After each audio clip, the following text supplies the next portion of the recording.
নমস্কাৰ মই প্ৰশান্ত শইকীয়া পাৰিজাত নাৰ্চাৰী যোৰহাটৰ আজি বিশেষ এটা ভিডিঅ' লৈ আজি আপোনালোকৰ ওচৰলৈ আহিছোঁ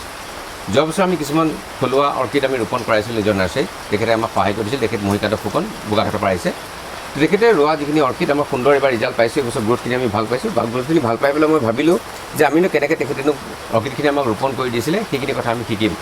ইয়াত তিনিটা কথা থাকিব প্ৰথমতে হ'ল কি আমি যদি ইটাৰে বান্ধো আমি কেনেকৈ বান্ধিম তাৰ দ্বিতীয় কথা আমি গ্ৰাউণ্ড অৰ্কিডখিনি আমি কেনেকৈ মেইনটেইন কৰিম আৰু যদি মাটিৰ পটত ৰাখোঁ আমি কেনেকৈ ৰাখিম তো প্ৰথমতে তেখেতে আমাক স্পেচিছকেইটা চিলেক্ট কৰি দিয়ক তাৰপিছত আমাক কেনেকৈ ইয়াত কোনকেইটা কথা ব্যৱহাৰ কৰিব কেনেকৈ আমাক জনাব এইটো অৰ্কিডক কয় আপোনাৰ ডেণ্ড্ৰবিয়াম জেনকেঞ্চি এইটো আপোনাৰ হেৰি মাহত ফুলে ফেব্ৰুৱাৰী মাহত ফুলে জানুৱাৰী ফেব্ৰুৱাৰী এনেকুৱাত ফুলে হালধীয়া ফুল হয় খুব ধুনীয়া ফুল হয় আৰু এইটো হ'ল আপোনাৰ ডেণ্ড্ৰবিয়াম এফাইলামটো বছৰত দুবাৰ ফুলে এবাৰ মাৰ্চ মাহত ফুলে এবাৰ মে' মাহত ফুলে ডেণ্ড্ৰবিয়াম এফাইলাম অসমীয়াত আমি যদি কওঁ প্ৰজাপতি কপৌ বুলি কিছুমানে কয় যদি মাৰ্চ মাহৰ ফুলটো অলপ ডাঠ হয় মাৰ্চ মাহৰ ফুলটো ঘন হ'লে মে' মাহৰ ফুলটো পাতল হয় আৰু মাৰ্চ মাহৰ ফুলটো যদি পাতল হয় তেতিয়াহ'লে মে' মাহত ইয়াৰ ফুলটো ডাঠ হয় তাৰপিছত অকেজনেলি বুলি এইটো কাৰণে কৈছোঁ মই মোৰ জীৱনত মাত্ৰ দুবাৰ পাইছোঁ এবাৰ আপোনাৰ হেৰিত পাইছিলোঁ বোকাখাটতে পাইছিলোঁ এবাৰ মই দিহিং পাটকাইত পাইছিলোঁ ই ছেপ্টেম্বৰ মাহতো ফুলে হয় তাৰপিছত এইটোক কয় এৰিডিছ এইটো হ'ল এৰিডিছ অডৰেটাম জেঠুৱা কপৌ বহাগৰ লাষ্টত জেঠৰ ফাৰ্ষ্টত এনেকুৱাত ফুলে অৰ্কিডখিনি লগাবৰ কাৰণে মই সাধাৰণতে ব্যৱহাৰ কৰিছোঁ আপোনাৰ ধৰক এনেকুৱা এখন নেট ব্যৱহাৰ কৰিছোঁ এই নেটখন গ্ৰীণ নেটখন ব্যৱহাৰ কৰিছোঁ গ্ৰীণ নেটখনৰ ভিতৰত আপোনাৰ এইবিলাক মই ইটাৰ টুকুৰা ব্যৱহাৰ কৰিছোঁ এইটো যিটো জামা ইটা বুলি কয় জামা ইটাটো লৈছোঁ জামা ইটা টুকুৰা এইটো জামা ইটা বুলি কয় জামা ইটাটো হ'ল আপোনাৰ যিবিলাক ইটা মানে আপোনাৰ বেছি পুৰি যায় বেছি জ্বলি যোৱা ইটাটো আপোনাৰ যিটো ডেমেজ ইটা সেই ইটাটো ব্যৱহাৰ কৰা হয় আৰু এই ইটাটো আপোনাৰ ধৰক প্ৰায় 1 ইঞ্চিমানকৈ টুকুৰা কৰি লওঁ এনেকুৱা টুকুৰা কৰি লোৱা হয় এনেধৰণে টুকুৰা কৰি লৈ আপোনাৰ ধৰক নেটত আমি বান্ধিবলৈ হ'লে নেটখনৰ ভিতৰত বান্ধি ধৰি চিলাই কৰি দিওঁ বা আপোনাৰ টাবত দিবলৈ হ'লে এই ইটাটো আপোনাৰ প্ৰথমে টাবৰ তলত দিওঁ তাৰপিছত আপোনাৰ শিপাবিলাকৰ ওপৰত শিপাটো মানে পৰি গছজোপা হালি নোযোৱাকৈ তাৰ ওপৰত দিয়া হয় আৰু এই ইটাটো আপোনাৰ ধৰক প্ৰায় 1 ইঞ্চিমানকৈ টুকুৰা কৰি লৈছোঁ টুকুৰা কৰি লৈ ইয়াত নেটখনত তৈয়াৰি কৰি লৈ চিলাই কৰি দিছোঁ চিলাই কৰি দিয়াৰ পাছত আপোনাৰ মই অৰ্কিডটো সাধাৰণতে আপোনাৰ তাৰিয়ে বান্ধিছোঁ চুতলি ৰছীৰে বান্ধিছোঁ এইবিলাক এনেকুৱা মৰাপাতৰ চুতলিৰ ৰছী পায় এইটো আপোনালোকে নাৰিকলৰ চুতলি নল'ব মৰাপাতৰ চুতলি ল'ব নাৰিকলৰ চুতলি যদি লওঁ নাৰিকলৰ চুতলিটোৱে ইয়াৰ শিপাটো কাটি দিব হয় মৰাপাতৰ চুতলিটোৱে বান্ধো আৰু এই জাষ্ট মানে আপোনাৰ হেৰিজোপাত খামুচি ধৰিবৰ কাৰণে বান্ধি ৰখা হয় ইয়াত আপোনাৰ এটা কথা মই সোধোঁ আপোনাক হয় এই যে আপুনি ইটা দিলে ইয়াত বহুতে আমি কাঠৰ টুকুৰাত বনোৱা দেখোঁ তাৰ আৰু ইয়াৰ মাজত ডিফাৰেঞ্চ কিবা অসুবিধাটো কি থাকে হয় কাঠ আৰু ইটা টুকুৰাৰ মাজত পাৰ্থক্যটো হ'ল কাঠটো মানে কি আপোনাৰ অৰ্কিড হ'ল আপোনাৰ এপিফাইটিক মানে হ'ল ই অন্য গছত জীয়াই থাকে পৰাশ্ৰয়ী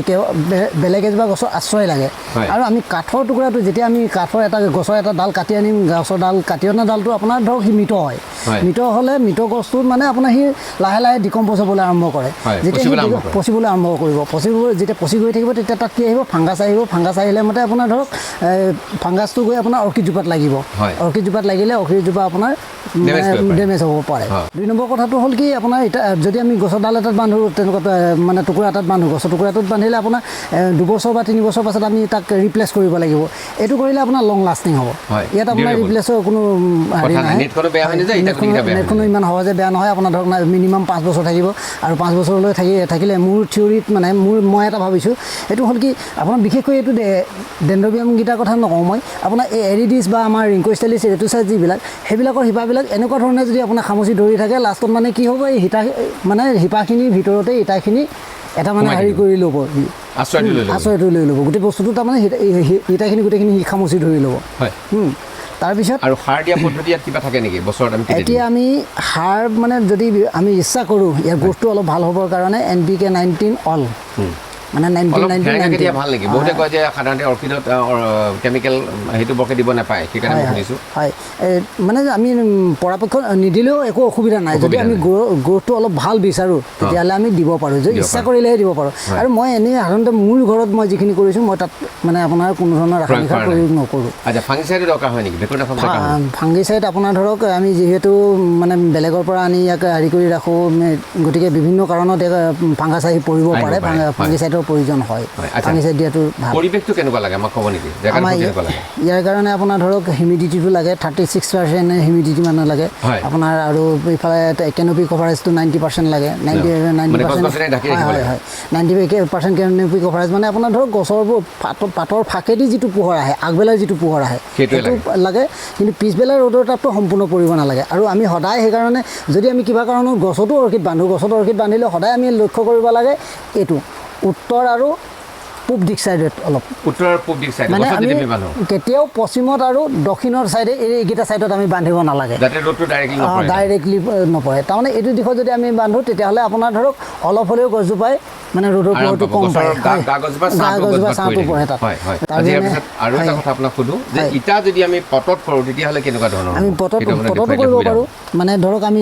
চববিলাকৰ অৰ্কিড এনেকৈ পটত কৰিবলৈ অসুবিধা হয় ধৰক আমি যে ডেণ্ড্ৰবিয়াম ডেনকেঞ্চি কৰিব নোৱাৰোঁ বা এৰিডিছ আমি কৰিব নোৱাৰোঁ এইবিলাক মানে কি হয় এইবিলাক আমি অৰ্কিড পটত কৰিব পাৰোঁ এইকেইটা আমি কৰিব নোৱাৰোঁ ইয়াৰ নেচাৰটো বেলেগ এইজোপা চাওক আপুনি গছজোপাত ধৰক এনেকুৱা ধৰণে থাকে যেতিয়া আমি পটত দিম এনেকুৱাকৈ আমি দিব লাগিব এইটো হিচাপত দিলে ইয়াৰ ডাইৰেকশ্যনটো উল্টা হ'ব আৰু ইয়াৰ ফুলটো তললৈ আহিব পটত লাগি থাকিব মানে বিভিন্ন ধৰণৰ অসুবিধা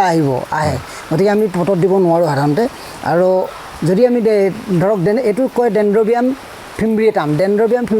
ডেণ্ড্ৰবিয়াম মেস্কেটাম এনেকৈ কি যিটো পাইনএপল অৰ্কিড কয় এইবিলাক মানে আমি পটত কৰিব পাৰোঁ এইবিলাক পটত কৰিলে মানে কি হয় ইহঁত সাধাৰণতে ওপৰলৈ যায় পটটোৰ পৰা ওপৰলৈ যায় পটত কৰিবলৈ হ'লেও সাধাৰণতে আপোনাৰ ধৰক মাটিপট ল'ব লাগে মাটিপট লৈ মাটিপটত আপোনাৰ ধৰক হয় মাটিপট ল'ব লাগে মাটিপটত আপোনাৰ তাতো ইটা ব্যৱহাৰ কৰোঁ মই এইটো যিটো জামা ইটাই ব্যৱহাৰ কৰিছোঁ তাৰ চাইজটো এইটো চাইজ ইয়াত মই কোকোপিট ভাৰ্মি একো দিয়া নাই এইটো ইটাখিনি আপোনাৰ ধৰক ইয়াৰ তলত প্ৰথমে মানে টাবটো আপোনাৰ শুকান টাবটো পানীত তিয়াই লৈছোঁ অলপ 10-15 মিনিট পানী তিয়াই থওঁ যাতে পানী মানে অলপ শুহি লয় তাৰপিছত আপোনাৰ ধৰক ইয়াৰ তলত প্ৰথমে ইটা দিছোঁ ইটা দি ইটাৰ ওপৰত পুলিটো বহাই দি পুলিটোৰ শিপাৰ ওপৰত যাতে পুলিটো হালি নাযায় তেনেধৰণে ইটা দি আপোনাৰ তৈয়াৰি কৰি ৰাখিছোঁ আৰু এইখিনি আপোনাৰ ধৰক আজি 10 মাহৰ ভিতৰত এই শিপা আহিছে এইখিনি শিপা খামুচি ধৰিলে এতিয়া আপোনাৰ ধৰক প্ৰায় গ্ৰ'থ লৈছে আৰু হয় এই শিপাটোৰ বিষয়ে ক'ব নেকি অকণমান এই শিপাটোৰ বিষয়ে আপুনি নক'লে এই শিপাটোৰ কি কাৰণে আপোনাৰ এনেকুৱা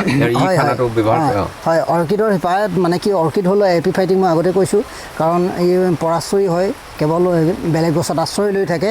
যিজোপা গছত আশ্ৰয় লয় সেইজোপা গছৰ পৰা খাদ্য নাখায় ইহঁতৰ শিপাবিলাক এই শিপাটোক কোৱা হয় বায়'জমল ই মানে কি বাহিৰলৈ ওলমি থাকিব আৰু অৰ্কিড যিকোনো উদ্ভিদৰ শিপা সাধাৰণতে ধোঁৱা বৰণৰ হয় কিন্তু অৰ্কিডৰ ক্ষেত্ৰত আপুনি চালে দেখিবলৈ পাব অৰ্কিডৰ শিপাৰ আগটো আপোনাৰ সেউজীয়া হয় সেউজীয়া হোৱাৰ কাৰণটো হ'ল কি ই বায়ুমণ্ডলৰ পৰা কাৰ্বন ডাই অক্সাইড আৰু জলীয় বাষ্প লয় এই দুটাই ইহঁতৰ খাদ্য আৰু শিপাই মানে খাদ্যখিনি তৈয়াৰি কৰি লৈ শোষণ কৰি লৈ তাতে মানে সিহঁতৰ খাদ্য প্ৰস্তুত হয় শিপাটো সদায় ওলাই থাকিব লাগে আমি সাধাৰণতে গাঁৱৰ মানুহবিলাকক দেখিছোঁ আপোনাৰ ধৰক যেতিয়া অৰ্কিড এজোপা বান্ধে গছত আনি বান্ধোতে চপাৰমান গোবৰ দি মানে আপোনাৰ কাপোৰ চাপোৰ দি গোটেই বন্ধ কৰি দিয়ে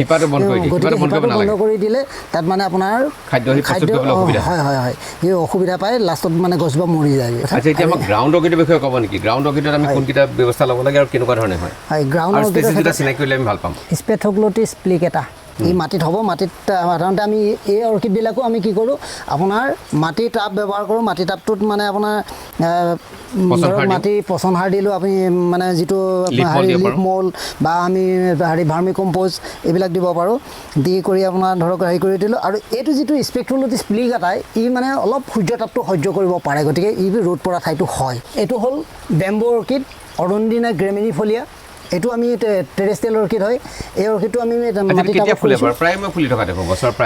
এইটো আপোনাৰ অৰণ্ডিনা গ্ৰেমিনিফলিয়া আৰু স্পেক্ট্ৰোলটিছ প্লিকেটা এই অৰ্কিডকেইটা বছৰৰ 12 মাহেই ফুলি থাকে তাৰমানে ইটোৰ পাছত সিটো পেৰেলেল এইটো 12 মাহে ফুলিয়ে থাকে আৰু ইয়াৰ উপৰিও আমাৰ বিশেষ মেইনটেনেঞ্চ কৰিব নালাগে তাৰপিছত ইয়াৰ উপৰিও আমাৰ এইটো যিটো ৰিজন এই ৰিজনটো কয় ট্ৰপিকেল ৰিজন এই ট্ৰপিকেল ৰিজনটোত আপোনাৰ ধৰক বিশেষকৈ অৰ্কিড মানে টেৰেষ্ট্ৰিয়েল অৰ্কিডে বেছি আছে আমি ধৰক আমাৰ ইয়াত পাম টেৰেষ্ট্ৰিয়েল অৰ্কিডৰ ভিতৰত অৰণ্ডিনা গ্ৰেমিনিফলিয়া পাম এইটো যিটো বেম্বো অৰ্কিড ক'লোঁ তাৰপিছত ফায়াৰ ষ্টেংকাৰ ভেলি পাম জিঅ'ডোৰাম পুৰপুৰাম পাম তাৰপিছত ইউলোফিয়া আছে আৰু এনেকৈ আপোনাৰ ফায়াৰ ষ্টেংকাৰ ভেলি আছে এইবিলাক আমি বিভিন্ন ধৰণৰ মানে বহুতে পোৱা যায় কেলান্থি মাছুকা এনেকৈ আৰু ধৰক এইখিনিৰ ভিতৰত আমাৰ মানে আপোনাৰ খুব ৰেয়াৰ একেটামান অৰ্কিড পাওঁ আমি যিটো আপোনাৰ হ'ল এইটো যিটো আমি লেডিজ শ্লিপাৰ বুলি কওঁ মানে জোতা কাপোৰ লেডি স্লিপাৰটো আপোনাৰ টেৰেষ্ট্ৰিয়েল হয় সি আকৌ আপোনাৰ শিডিউল 4ত আছে মানে সেই অৰ্কিডটো আমি মানে কালেকশ্যন কৰিব নোৱাৰোঁ আৰু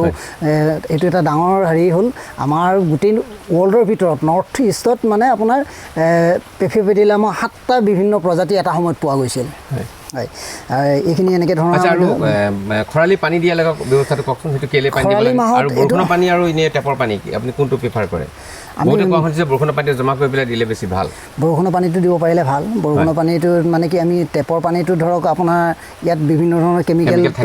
থাকিব পাৰে বা আপোনাৰ ধৰক তাত ফাংগাছ চাংগাছ আহিব পাৰে অহাৰ সম্ভাৱনাটো থাকে আৰু এই হেৰিটোত আপোনাৰ ধৰক খৰালি ছিজনত যেতিয়া ড্ৰাই ছিজন হৈ যাব ড্ৰাই ছিজন হ'লে মতে আপুনি